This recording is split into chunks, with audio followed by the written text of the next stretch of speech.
नारद जी ने कहा मैं पिछले जन्म में दासी पुत्र था और हुआ यह कि अच्छा, अब प्रश्न खड़ा हुआ। देखिए, नारद जी पिछले जन्म में नारद जी ही थे।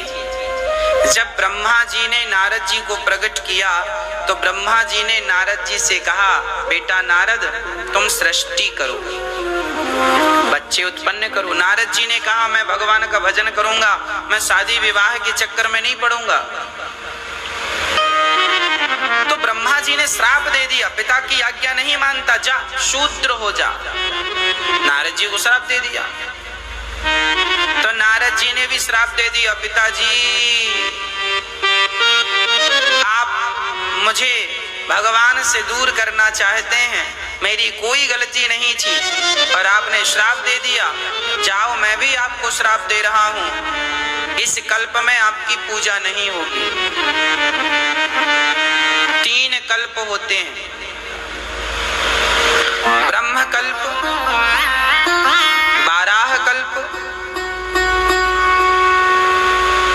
और पद्म कल्प। ये जो प्रेजेंट में कल्प चल रहा है ये श्वेत बाराह कल्प चल रहा है। केवल इस कल्प में ब्रह्मा जी की पूजा नहीं होती, बाकी इसके पहले जो ब्रह्म कल्प है और आगे जो पद्म कल्प आएगा उसमें ब्रह्मा जी की पूजा होती है। इस बाराह कल्प में केवल एक ही ब्रह्मा जी के मंदिर है, वो भी पुष्कर में। ये क्यों? क्योंकि नारद जी ने श्राप दिया ब्रह्मा जी को कि आपकी पूजा नहीं होगी, आप हमें भगवान का भजन नहीं करने दे रहे हैं, जबरदस्ती गृहस्थी में फंसा रहे हैं, जाओ तुम शूद्र हो जाओ। नारद जी अब ब्रह्मा जी के श्राप के कारण शूद्र पुत्र बने। पर नारद जी कहते हैं मैं ये जो बात है ये ब्रह्म वैवर्त पुराण में हमने पढ़ी और वही हमने आपको सुनाई। श्री नारद जी महाराज दासी पुत्र थे, इनके घर में कुछ संत आए और संतों की खूब इन्होंने सेवा की, खूब आनंद से सेवा की। संतों के चरण दबाना, संतों की सेवा करना, संतों की आज्ञा का पालन करना। संत अब रोज कथा सुनाने लगे नारद जी को, खूब कथा सुनाए।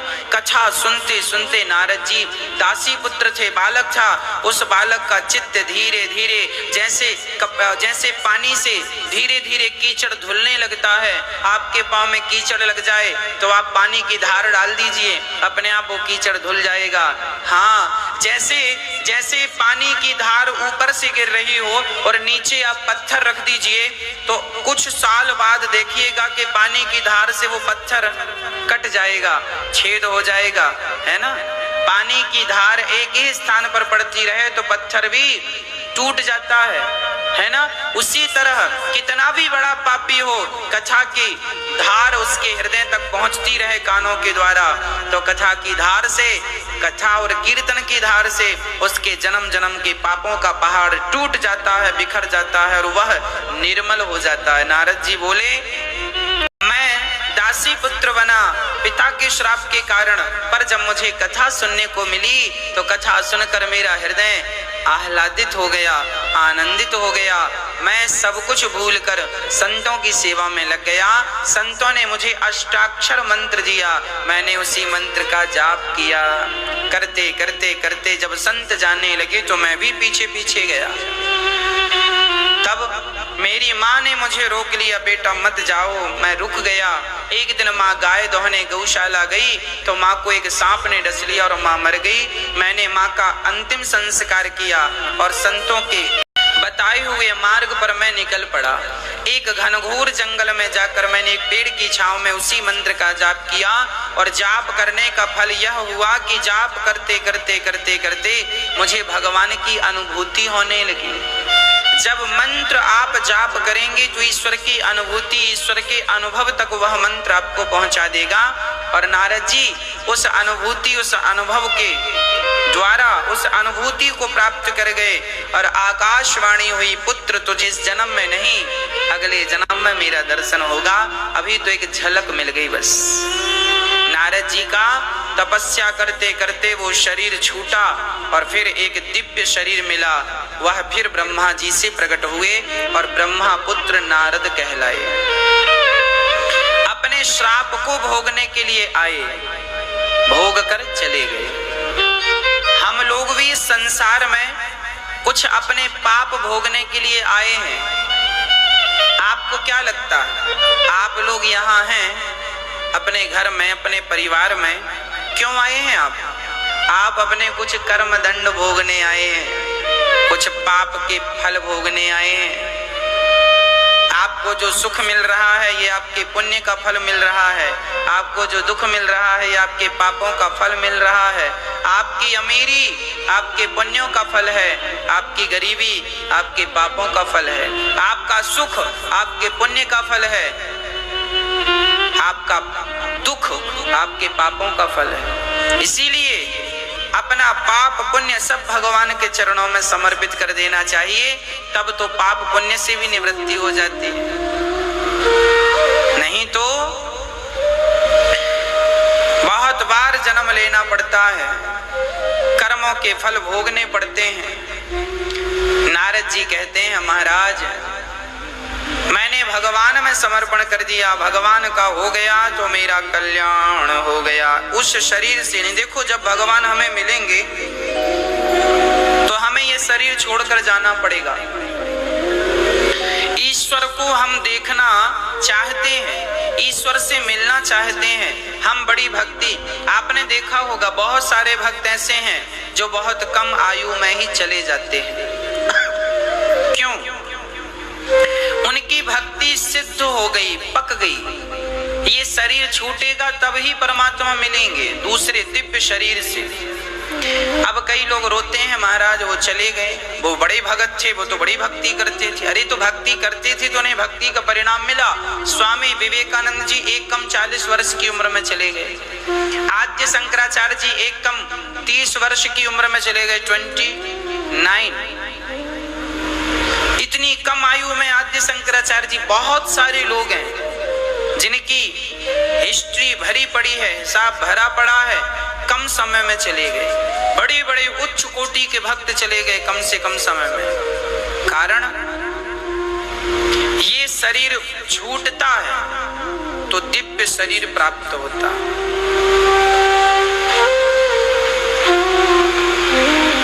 उदाहरण के तौर पर रामचरितमानस में माता शबरी मतंग ऋषि के आश्रम में रहा करती थी। मतंग ऋषि बड़े उच्च कोटि के संत थे, वो चाहते जब तक अपने प्राण रख सकते थे।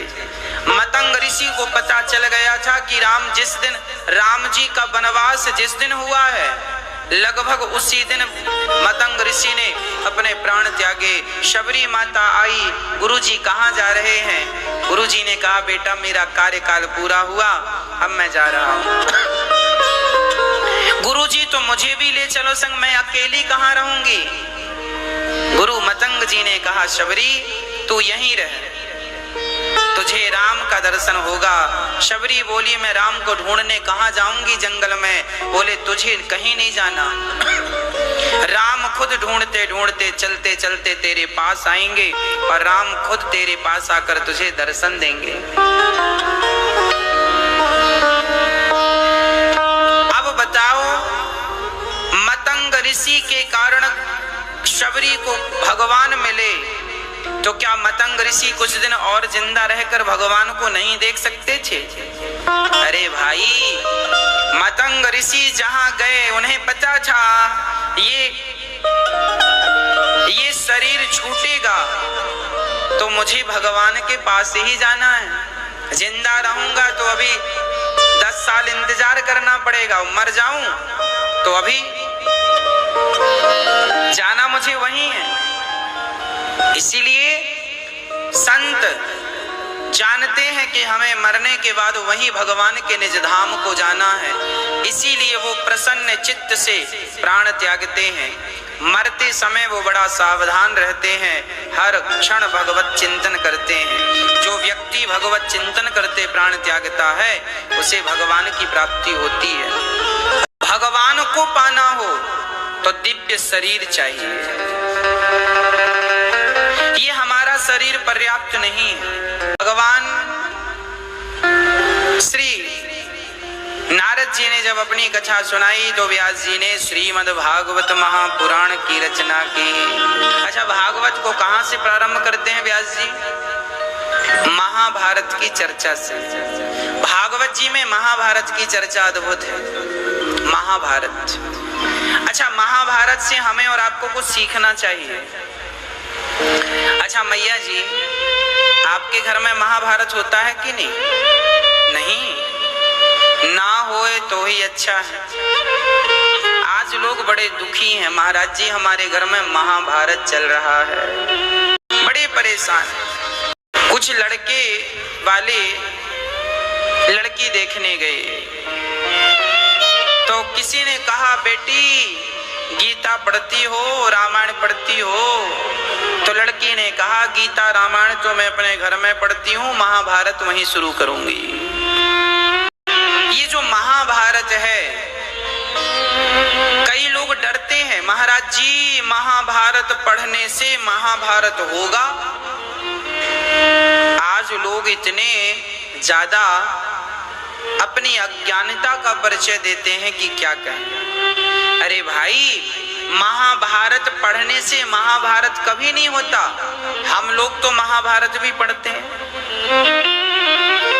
महाभारत की पोथी पढ़ना चाहिए। क्या होगा? महाभारत को पढ़ने से आपका नॉलेज बढ़ेगा, ज्ञान बढ़ेगा। जो गलतियां इतिहास में हुई हैं वो गलतियां हम ना करें।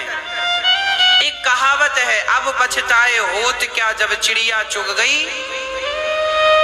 ये क्या है? कहावत, मुहावरा। अब पछताए होत क्या जब चिड़िया चुग गई खेत। आप बताओ ये बात सही है कि गलत है? सही है। इसे हम सही नहीं कह सकते और इसे हम गलत नहीं कह सकते। इसे हम समझें और समझकर हम स्वयं निर्णय लें कि ये कितने % बात सही है और कितने % बात गलत है। मैं समझाने का प्रयास करता हूं, आप समझने का प्रयास करना। सुनिएगा, कहावत है, अब पछताए होत क्या जब चिड़िया चुग गई खेत। यदि आप पश्चाताप नहीं करेंगे, आपने गलती की और गलती आपने की और कल यदि आपने पश्चाताप नहीं किया तो चिड़िया खेत तो चुग ही गई, पर आप सावधान नहीं होंगे तो चिड़िया कल फिर खेत चुग जाएगी, चिड़िया परसों फिर खेत चुग जाएगी। इससे इतिहास में जो गलतियां हुई हैं वो गलती है ना, हमसे ना होनी चाहिए।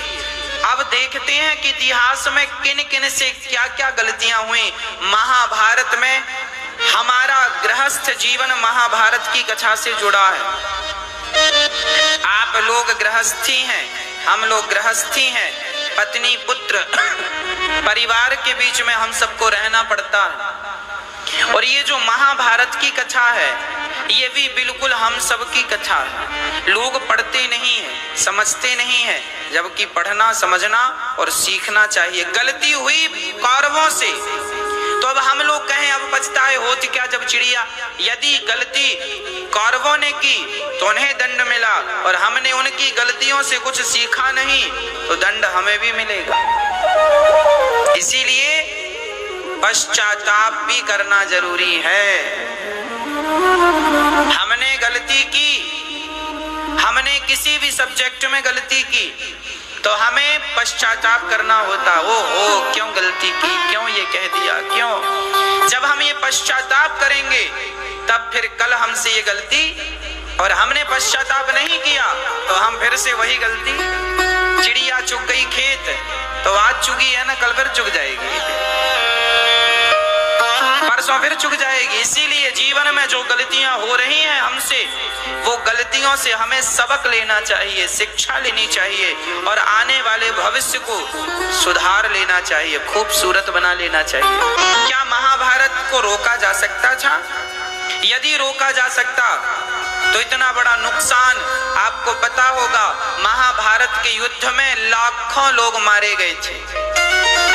आज हम ये कह सकते हैं उस जमाने का विश्व महायुद्ध था वो। दुनिया का ऐसा कोई देश नहीं था जिस देश के राजाओं ने महाभारत के युद्ध में हिस्सा ना लिया हो। आज तक के इतिहास में सबसे बड़ा युद्ध राम और रावण का युद्ध था। उसके बाद दूसरे नंबर में सबसे बड़ा युद्ध महाभारत का था। इतना बड़ा युद्ध आज तक नहीं हुआ। द्वितीय विश्व युद्ध हुए हैं, आपने सुना होगा इतिहास के पन्नों में, पर वो इतने बड़े नहीं थे जितना बड़ा महाभारत था। प्रथम विश्व युद्ध भी आपने सुना होगा, पर वो इतने बड़े नहीं थे जितना बड़ा महाभारत था। दुनिया का कोई देश ऐसा नहीं था जिस देश के राजा ने महाभारत में हिस्सा ना लिया हो। कुछ राजा कौरवों की तरफ से हिस्सा ले रहे हैं, कुछ राजा पांडवों की तरफ से भाग ले रहे हैं और युद्ध चल रहा। युद्ध किसके कारण हुआ? उस व्यक्ति का नाम क्या है? जब हमारा लोभ बढ़ जाता है, जब हमारा लालच बढ़ जाता है, तब तब महाभारत होता है। सबसे ज्यादा लोभ किसका बढ़ा? आप बताइए, किसका लोभ बढ़ा? कौन था वो व्यक्ति जिसके कारण महाभारत हुआ? उस व्यक्ति का नाम है धृतराष्ट्र। यदि धृतराष्ट्र, देखिए मैं ये भी कह सकता हूं कि उस महाभारत का जिम्मेदार दुर्योधन था, मैं ये भी कह सकता हूं, पर दुर्योधन के पास तो कोई पावर नहीं था। दुर्योधन के पास केवल इतना पावर था कि वो धृतराष्ट्र का बेटा था और धृतराष्ट्र हस्तिनापुर की पवित्र गद्दी पर बैठे थे राजा बनकर, और राजा का फर्ज होता है कि वो अपनी प्रजा के साथ समान व्यवहार करे, एक सा व्यवहार करे। ये नहीं कि मेरा बेटा है तो मैं इसके संग अलग व्यवहार करूं, ये मेरे भाई का बेटा है तो इसके संग अलग व्यवहार करूं। यदि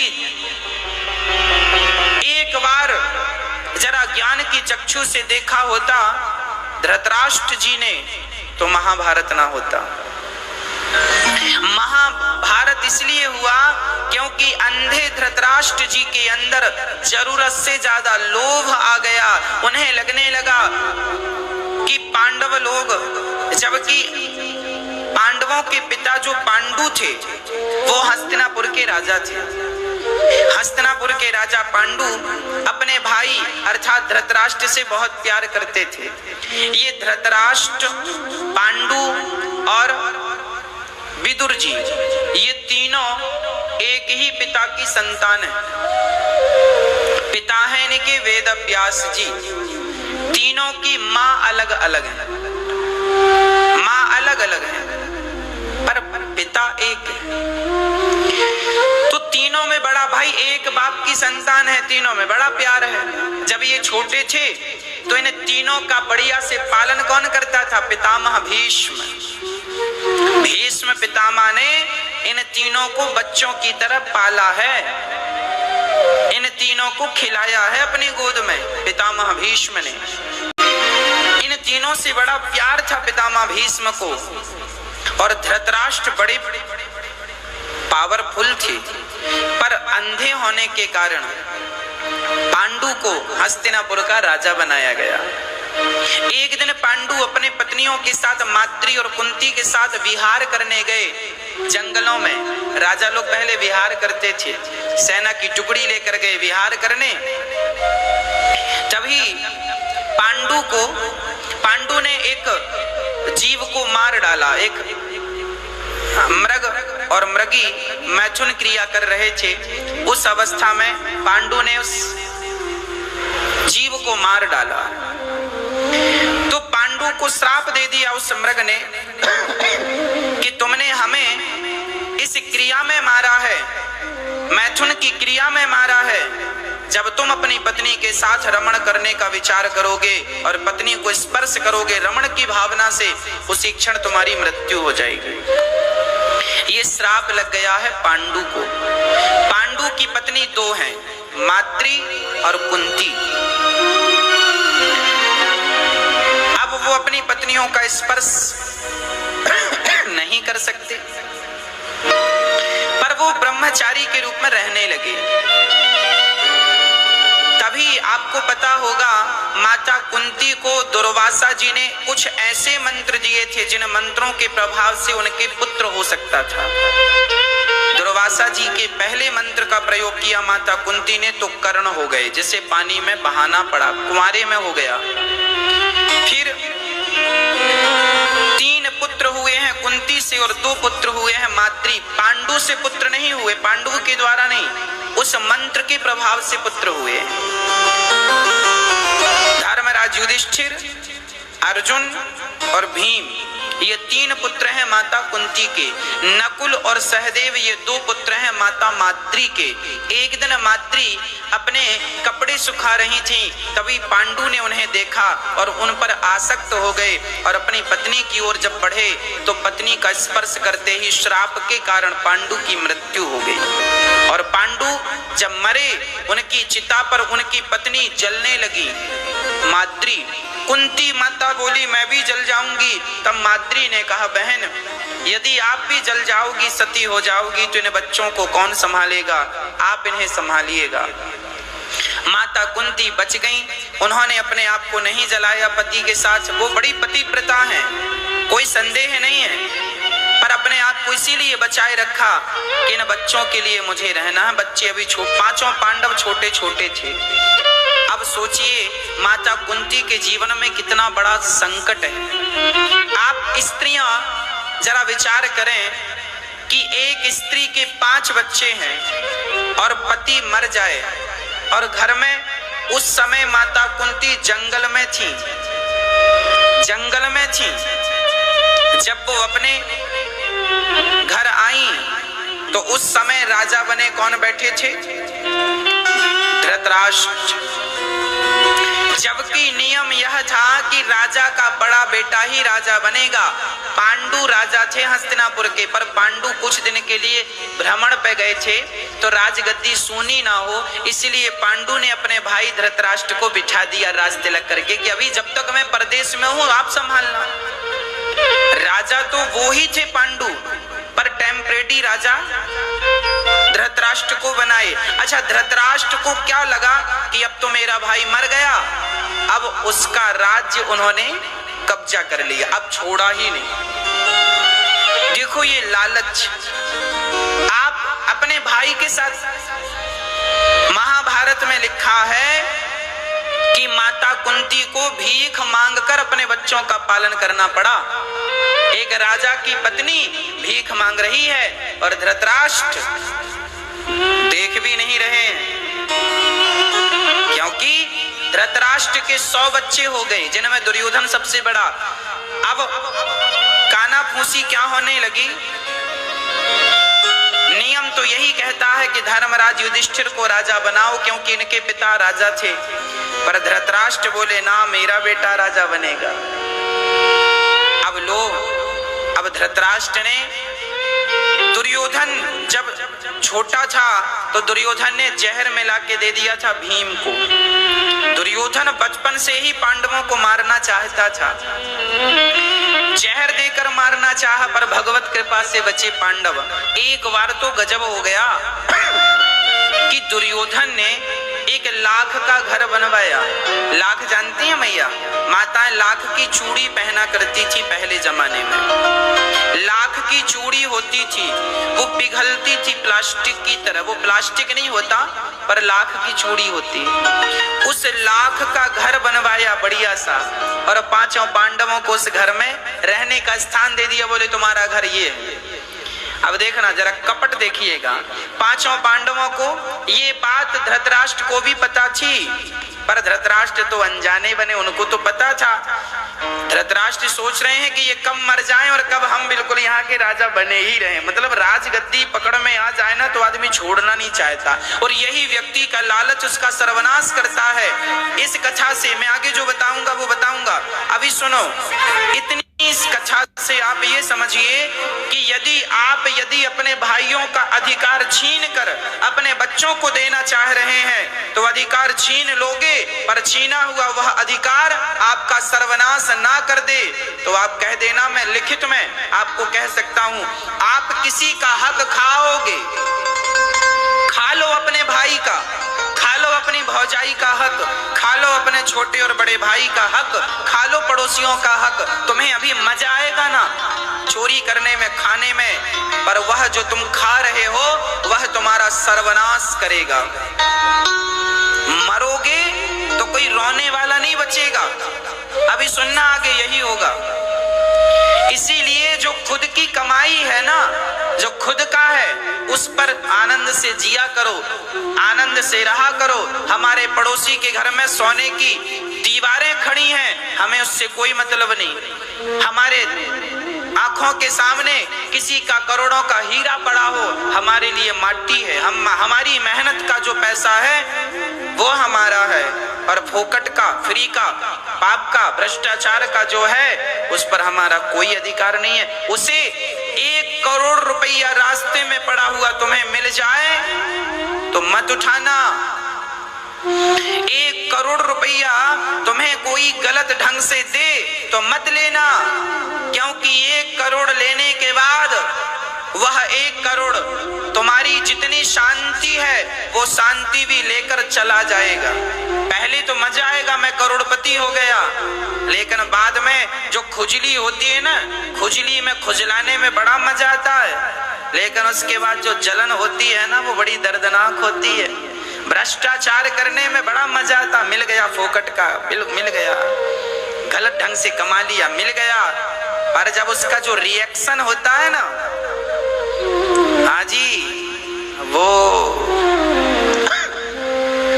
गजब कर देता है। इसीलिए आपसे मेरी हाथ जोड़कर विनती है, गलत ढंग से 1 रुपए भी मत कमाइएगा, मेहनत का कमाइएगा।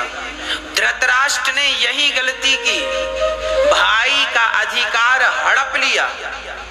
आपका भी यदि आपने अपने भाई का कोई अधिकार हड़पा हो तो सम्मान इज्जत से लौटा दो, इसी से तुम्हारी और तुम्हारे बच्चों की भलाई है, नहीं तो आगे बहुत बड़ा नुकसान हो जाएगा।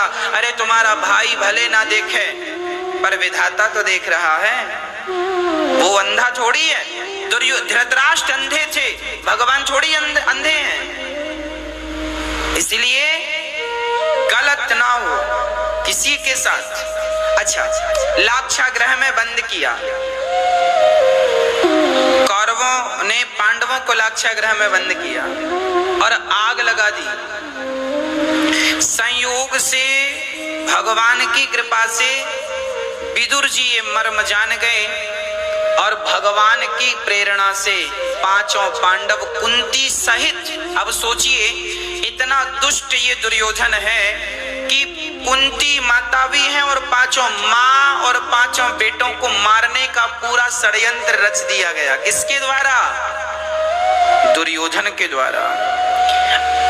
अब जब दुर्योधन के द्वारा षड्यंत्र रचा गया और लाक्षागृह में आग लगाई तो पांडव नीचे से निकल के भागे गुफा से, और वहां पर 5 लोग सचमुच जलकर मर गए, है ना।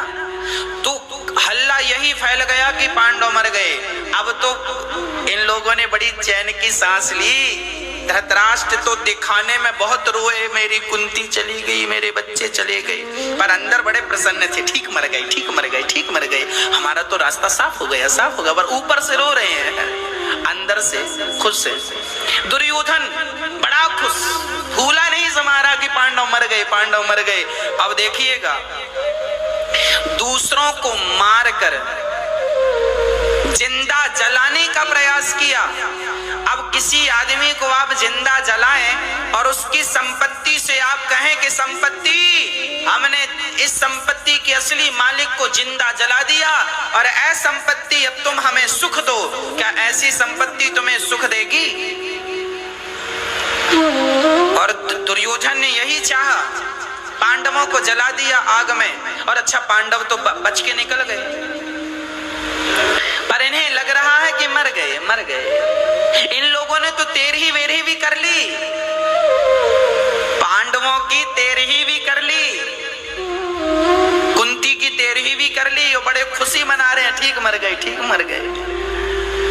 पर जाको रखें राम जी मार सके ना कोई, बाल ना बाका कर सके जग में जो बैरी होए। अरे कौन उन्हें मारेगा जिन्हें बचाने वाले स्वयं भगवान श्री कृष्ण हो। इसीलिए कहा करता हूं, जमाने पर विश्वास ना करो, भगवान पर विश्वास करना सीखो। आग में इतनी ताकत नहीं है कि भगवान के भक्त को जला सके, इसीलिए मरते दम तक भगवान के श्री चरणों में विश्वास बनाए रखिएगा।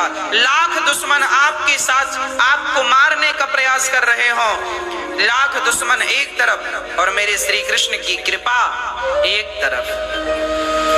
इसीलिए केवल विश्वास, विश्वासो ही फलदायक मंत्र जाप मम दृढ़ विश्वासा। भगवान के श्री चरणों में केवल विश्वास रखिएगा। धृतराष्ट्र तुम्हें बड़ा मजा आ रहा है, हाँ गद्दी पे बैठने बड़ा मजा आ रहा है। हाँ जी अभी मजा लूटो, अभी तुम्हारी आंखों के सामने तुम्हारे ये 100 बच्चे मरेंगे। अभी बड़ा मजा आ रहा है ना गलत करने में, करो हाँ मजा आ रहा है। अभी जब सजा मिलेगी तो नानी याद आएगी, नानी। अब द्रौपदी के स्वयंवर में 5 पांडवों का खुलासा हुआ। कई सालों बाद ये पता लगा कि पांडव मरे नहीं, वो तो जिंदा है। फिर धृतराष्ट्र के पांव के तले जमीन खिसक गई। अभी बड़े खुश थे धृतराष्ट्र कौरव, पर जैसे ही पता चला कि ये जिंदा है, पैर लगे रोने, माथा भी नहीं, भगवान ये कैसे जिंदा रह गए। अब कौन समझाए इन्हें कि भगवान इनके रक्षक हैं। तुम्हारे जैसे करोड़ लोग आ जाएंगे तो बाल विवाह का नहीं कर पाएंगे। पांडव लोग आए द्रौपदी से विवाह करके, और विवाह हुआ तो अब अधिकार मांगा गया। पांडवों ने कहा, धर्मराज युधिष्ठिर ने, पिताजी हमारा अधिकार दो। अब देखना जरा, नियम तो यही था कि धृतराष्ट्र कहते कि बेटा धर्मराज युधिष्ठिर आओ, हम तुम्हारा राज्य अभिषेक कर रहे हैं, इस गद्दी के अधिकारी तुम हो, तुम्हारे बाप बचपन में मर गए थे, दर दर की ठोकर तुम लोगों ने खाई है, आओ तुम्हें राजा बनाते हैं। पर धृतराष्ट्र के सुर बदल गए। अरे बेटा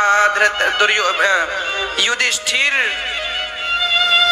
अब हम इस गद्दी पर बैठे हैं, सोच रहे हैं कि अपने बेटे दुर्योधन को राजा बना दें। एक काम करो, हम तुम्हें दूसरी जमीन देते हैं, तुम वहां घर बना लो। देखो जमीन दे रहे हैं, घर बनाने का पैसा भी नहीं दे रहे हैं, जबकि इन्हीं का खा रहे हैं और इन्हीं को आंख दिखा रहे हैं। इसी को कहावत में कहा जाता है, मेरी बिल्ली मेरे को म्याऊं, जिसका खा रही है उसी को आंख दिखा रही है। तो क्या किया धृतराष्ट्र जी ने, एक बंजर भूमि पांडवों को प्रदान कर दी, एक बंजर भूमि जहां पे कुछ नहीं होता था, और वो भी काफी दूर, 100 किलोमीटर दूर, 100-150 किलोमीटर दूर राज्य से निकाल दिया। निकाला मतलब ये निकाल दिया, पर भगवान की कृपा से पांडवों ने झगड़ा नहीं किया। पांडवों ने कहा चलो मेरे ताऊ जी जैसा कर रहे हैं ठीक है, मैं अच्छा करता चलूं, अच्छा सोचता चलूं, तुमने गलत किया है ना मेरे साथ, तुम्हारे कर्मों का दंड परमात्मा देगा। सब नोट कर रहे हैं भगवान, सब नोट कर रहे हैं, अभी तो नोट चल रहा है, हिसाब अभी होगा। पांडवों को निकाल दिया, कहां दे दिया, इंद्रप्रस्थ। एक दूसरी नगरी बनाई गई, उसका नाम रखा गया, इसका नाम था हस्तिनापुर, उसका नाम रखा गया इंद्रप्रस्थ।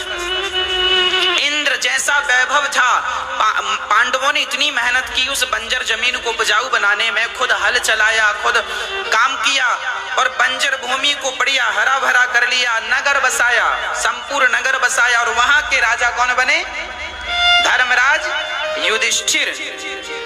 अब देखना, इंद्रप्रस्थ के राजा बन गए युधिष्ठिर।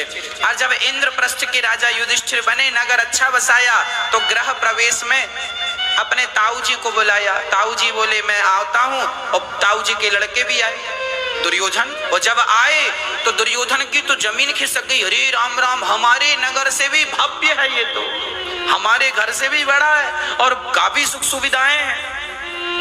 तो वहां पर विश्वकर्मा ने ऐसा बनाया था, उनका घर ऐसा डिजाइन किया था, क्या इंजीनियर थे उस जमाने के साहब। जहां पानी था वहां, जहां जल था वहां छल दिख रहा था, और जहां छल था वहां जल। तो दुर्योधन गया और उसे लगा तो ये तो जमीन है, चला तो पानी में गिर गया। तो द्रौपदी ने हंसा, वाह अंधों के अंधे आ गए, तुम्हारा बाप अंधा है और अंधों के अंधे ही होते हैं।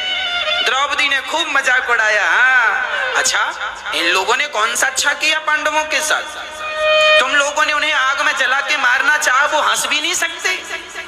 ठीक हंसा द्रौपदी ने, अंधों के अंधे होते हैं। अब दुर्योधन को बड़ा बुरा लग गया।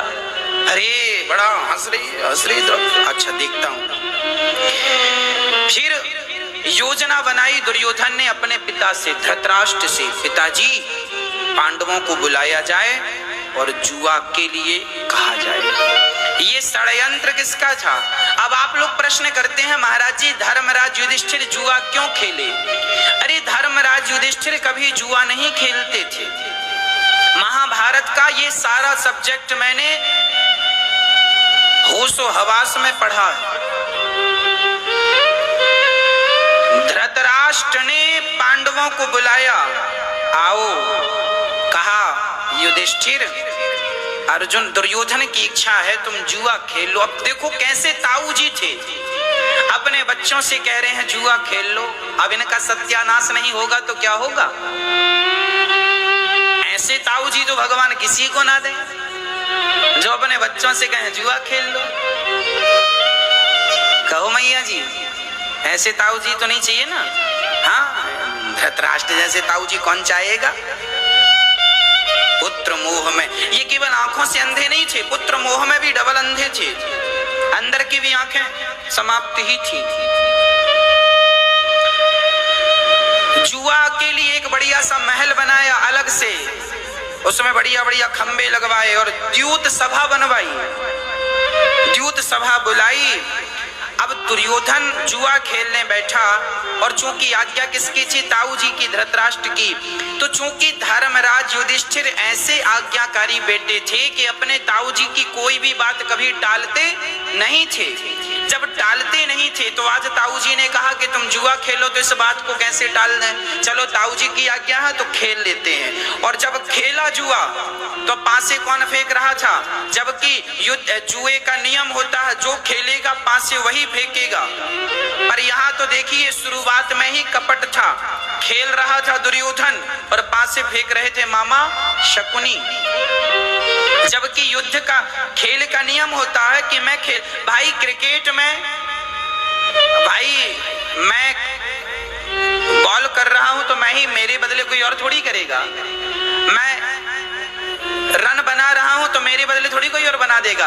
अभी किसी कारणवश में 2 रन बना के आ गया और कहूं कि भाई साहब जरा धोनी तुम आ जाओ, जरा आगे तुम खेलो मेरी पारी, तो ऐसा थोड़ी होगा।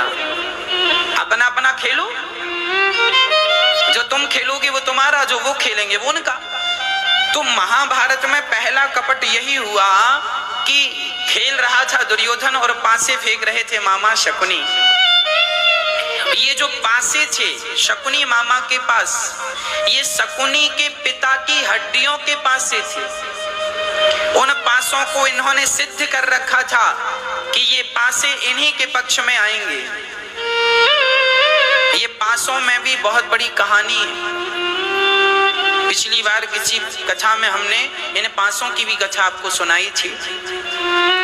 अभी तो केवल ये सुनाते हैं कि पासे फेंके शकुनी मामा ने, और पहले दांव में अपना कीमती हार लगाया तो हार गए, फिर अपना सैनिक लगा दिए, सैनिक हार गए, फिर अपने इंद्रप्रस्थ का खजाना लगा दिया सोने से भरा, वो हार गए, चांदी का खजाना, हीरों का खजाना हार गए, पूरी इंद्रप्रस्थ हार गए। अपने भाई युधिष्ठिर, अपने भाई अर्जुन को हार गए, नकुल सहदेव सबको हार गए, अंत में अपने आप को लगा दिया, अब मामला खत्म। तब चाल चली शकुनी मामा ने, बोले भांजे एक और द्रौपदी को लगाओ, यदि द्रौपदी का आप जीत गए तो सारी संपत्ति ज्यों की त्यों वापिस।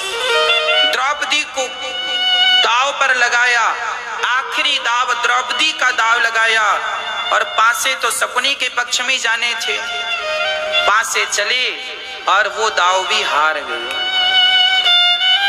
द्रौपदी को हार गए। अब दुर्योधन ने कहा दुशासन जाओ बुला कर लाओ, उसे पकड़ कर लाओ। दुशासन चला। उस समय द्रौपदी मासिक धर्म में थी, उसने अभी ऋतु स्नान नहीं किया था, और जब द्रौपदी जी को पकड़ कर ले जाने लगा तो बहुत प्रार्थना की, तुम मेरे देवर हो, मैं तुम्हारी भाभी हूं, क्या मुझे सभा में इस प्रकार से ले जाना शोभा देगा? क्या तुम्हारे कुल की मर्यादा का उल्लंघन नहीं हो रहा है?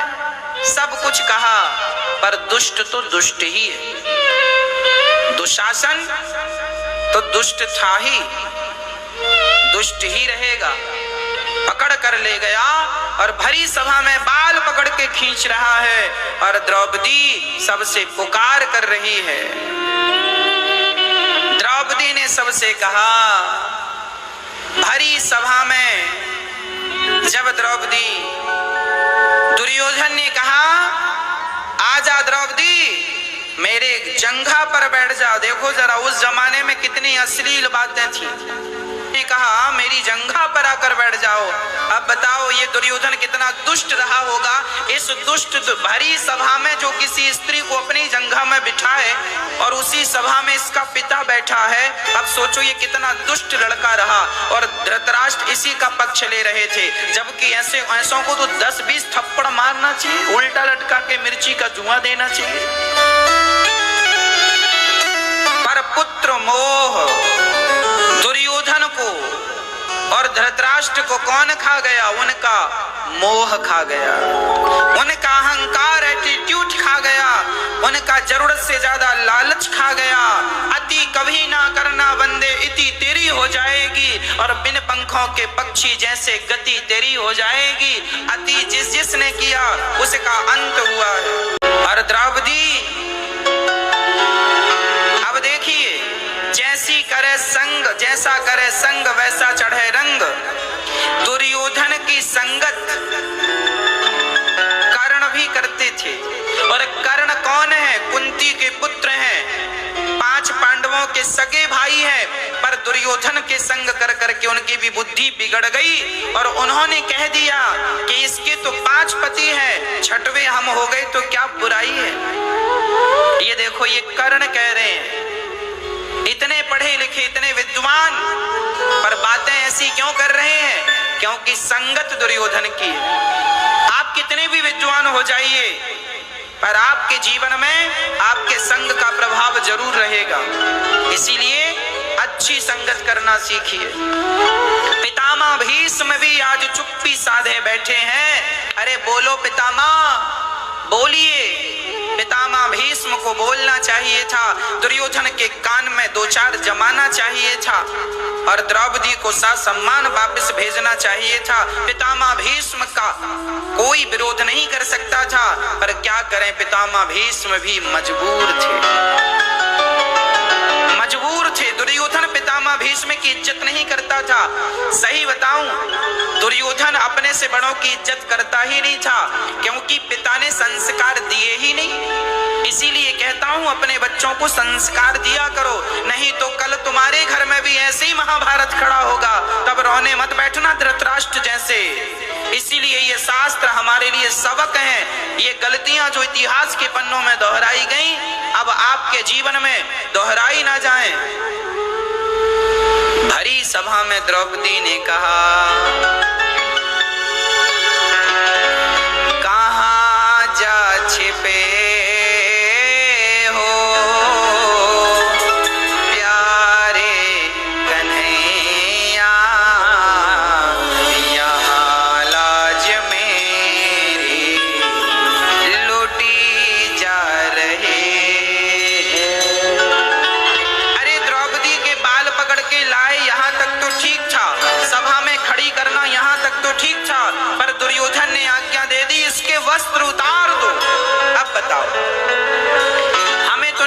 सोचा कि इस कलयुग में कोई ऐसा बेटा होगा जो अपने पिता के सामने कहे, अपने गुरु के सामने कहे कि इस स्त्री के वस्त्र उतार दो।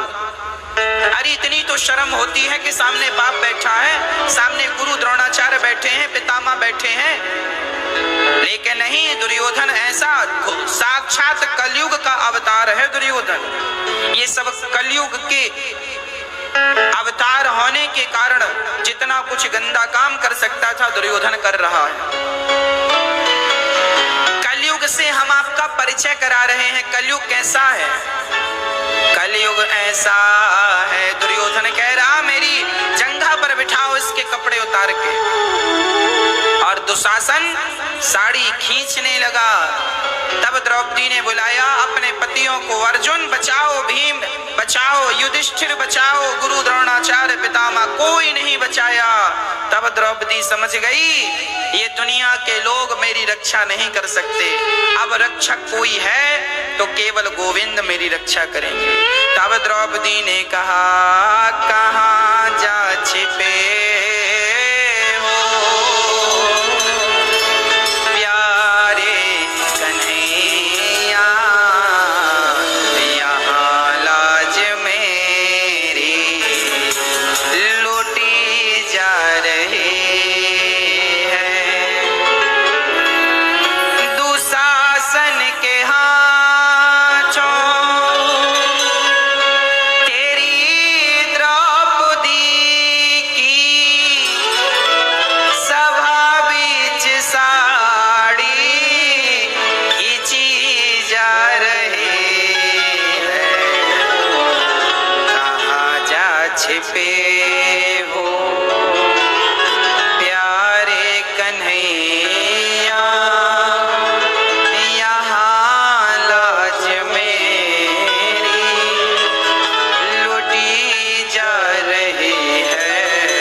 हे गोविंद हम आपके।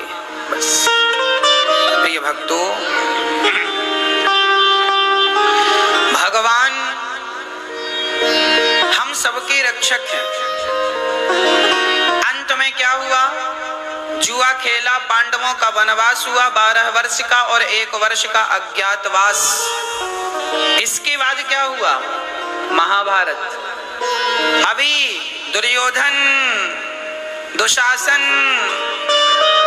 धृतराष्ट्र बड़े प्रसन्न है, हमने तो जुआ में हरा के 12 साल वनवास भेज दिया, अब वहां से लौटेंगे थोड़ी। लेकिन पांडव फिर लौट आए। बड़ा मजा आ रहा है ना गलत काम करने। अच्छा है, ठीक है, अभी सजा। और महाभारत हुआ और भीम भैया ने 100 की 100 कौरवों को, 99 को मार दिया। अब बैठे बैठे धृतराष्ट्र रो रहे हैं, कन्हैया मैं क्या करूं? हाँ कन्हैया क्या कुछ समझाने आए तो थे शांति दूत बनकर भगवान। अपने बेटे को नहीं समझाया, अपने बेटे को 2 थप्पड़ नहीं जमाया। अब रोने से क्या फायदा? सही वक्त पर समझ गए होते, सही निर्णय ले लिया होता तो ये दिन देखने ही क्यों पड़ते। आदमी पहले तो गलत करता है, उसे समझाओ तो समझता नहीं है, और बाद में जब उसके कर्मों का दंड मिलता है तो रोने बैठ जाता है। अब रोइए मत, अपने कर्मों का दंड भोगिए। इसलिए परमात्मा मेरे मालिक की दुकान में सब लोगों का खाता, किसी को कौड़ी कम नहीं देता, किसी को दमड़ी ज्यादा। समझदार तो चुप रह जाता, मूर्ख शोर मचाता। मेरे मालिक की दुकान में सब लोगों का खाता। जैसी करनी वैसी भरनी, आज किया कल पाएगा। चढ़ता सूरज धीरे धीरे ढलता है, ढल जाएगा। को ना काहू को सुख दुख कर दाता, निज कृत कर्म भोग सब भ्राता। हाँ जी, ये जो तुम्हारे कर्म दंड हैं, अब तुमने मजे तुमने लूटे हैं, अब दंड भी तुम उठाओ। जब सुख तुमने उठाया दुख कौन उठाएगा? इसलिए कोशिश कीजिए कि आपके द्वारा, आपके मन से, वाणी से, कर्म से हम किसी का दिल ना दुखाएं। मनसा वाचा कर्मणा, आप किसी का दिल ना दुखाएं, किसी के साथ अन्याय ना करें, किसी के साथ गलत ना करें, नहीं तो सजा मिलेगी मिलेगी। पितामह भीष्म को बाणों की सैया पर लेटना पड़ा। क्यों? क्योंकि पितामह भीष्म ने किसी जन्म में एक सांप को कांटों के ढेर में डाल दिया था और सांप तड़प तड़प कर मर गया। कांटों के ढेर में डाला तो पितामह को भी बाणों की सैया पर लेटना पड़ा, कर्म दंड भोगने पड़े। पितामह भीष्म भगवान के भक्त थे, परंतु साथ तो दुर्योधन का दिया। भरी सभा में द्रौपदी की लाज खींचते देखी, क्या इसका दंड मिलना नहीं था? कोई भी हो आप, पर दंड मिलेगा। इसीलिए हाथ जोड़कर प्रार्थना करता हूं, गलत व्यक्ति का साथ ना दीजिए, झूठ का साथ ना दीजिए, सदा सत्य के साथ रहिए, सदा धर्म के साथ रहिए। कौरव हारे, पांडव जीते। क्यों? क्योंकि कौरव अधर्म के साथ थे और पांडव धर्म के साथ। और जो धर्म के साथ होता है, भगवान श्री कृष्ण उन्हीं का रथ चलाते हैं जो धर्म के साथ चल रहे हैं। ईश्वर आपकी गाड़ी चलाएंगे कब? जब आप धर्म के साथ खड़े होंगे तब। महाभारत हुआ 99, दुर्योधन की जंघा टूट गई। अश्वत्थामा आया, मित्र मैं क्या करूं? अश्वत्थामा ने कहा क्या करूं बताइए, मुझे आपने सेनापति बनाया होता तो मैं कब का पांडवों को मार देता। ऐसा गुरु द्रोणाचार्य के बेटे अश्वत्थामा ने कहा, जो कि दुर्योधन के मित्र थे। कहा अभी जाओ, अपने रक्त से कर दिया अभिषेक, कह दिया जाओ, तिलक कर दिया जाओ। 5 बच्चों को, द्रौपदी के 5 बच्चे थे, 5 बच्चों को अश्वत्थामा ने मार डाला। 5 द्रौपदी के बच्चे थे, 5 का सिर काट लिया और 5 को मार डाला। चल पड़े। दुर्योधन देखो, मैंने पांडवों को मार दिया। ध्यान से देखा दुर्योधन ने, वो पांडव नहीं, पांडव पुत्र थे। दुर्योधन रोने लगे, वाह मित्र, तुमने तो मेरा वंश ही नष्ट कर दिया। कोई पानी देने वाला नहीं बचा। पहले प्रसन्नता हुई कि पांडव मारे गए, बाद में दुख हुआ कि ये पांडव पुत्र हैं। उसी क्षण दुर्योधन की मृत्यु हो गई।